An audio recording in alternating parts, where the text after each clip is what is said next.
ஜெய் சாய்ராம். ஜெய் குரு தேவதத்தா. குருர் பிரம்மா குருர் விஷ்ணுகு குருர் தேவோ மகேஸ்வரகா. குரு சாட்சாத் பரபிரம்மா தஸ்மை ஸ்ரீ குரவே நமகா. தியான மூலம் க்ரூர் மூர்த்திகி, பூஜா மூலம் க்ரூர் பதம், மந்த்ர மூலம் க்ரூர் வாக்கியம், மோக்ஷ மூலம் க்ரூர் கிருபா. ஓம் ஸ்ரீ சுவாமி சமர்த்த. பேசும் தெய்வம். அக்கல்கோட் மகாராஜ் அருளாட்சி. அத்தியாயம் 19. பண்டோபா புராணிக்.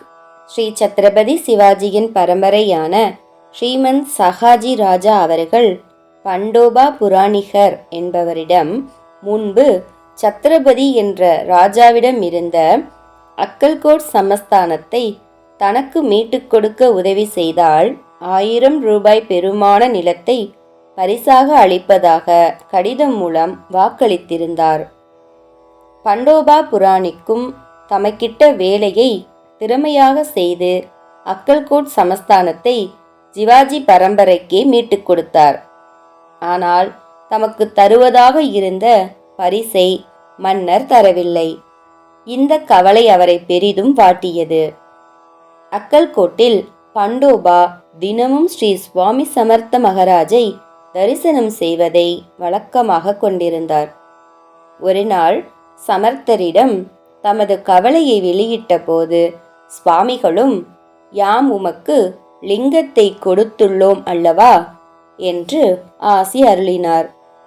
அதன் மறைபொருள் தமக்கு விளங்காவிட்டாலும் பண்டோபா விடைபெற்று சென்றுவிட்டார்.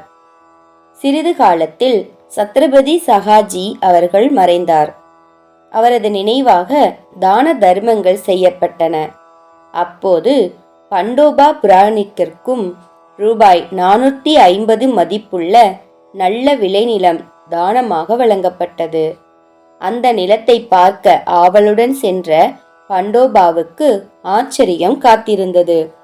ஆம், ஸ்ரீ சுவாமிகளின் திருவாய் மொழிக்கேற்ப அந்த ரம்மியமான விளைநிலத்தின் நடுவே ராமேஸ்வர் என்ற லிங்கம் பிரதிஷ்டை செய்யப்பட்ட அழகிய கோவிலும் ஓடைகளும் மாமரங்களும் இருந்தன. ஸ்ரீ சுவாமிகளின் வார்த்தைகள் என்றும் பொய்ப்பதில்லை என்பதற்கு இதுவும் ஒரு சான்றாகும். குரு கடாட்சம் பரிபூரணம். ஜெய் சாய்ராம். ஜெய் குரு தேவதத்தா. அனந்த கோடி பிரம்மாண்ட நாயக ராஜாதிராஜ யோகிராஜ பரபிரம்ம ஸ்ரீ சுவாமி சமர்த்த மகாராஜ் கி ஜெய்.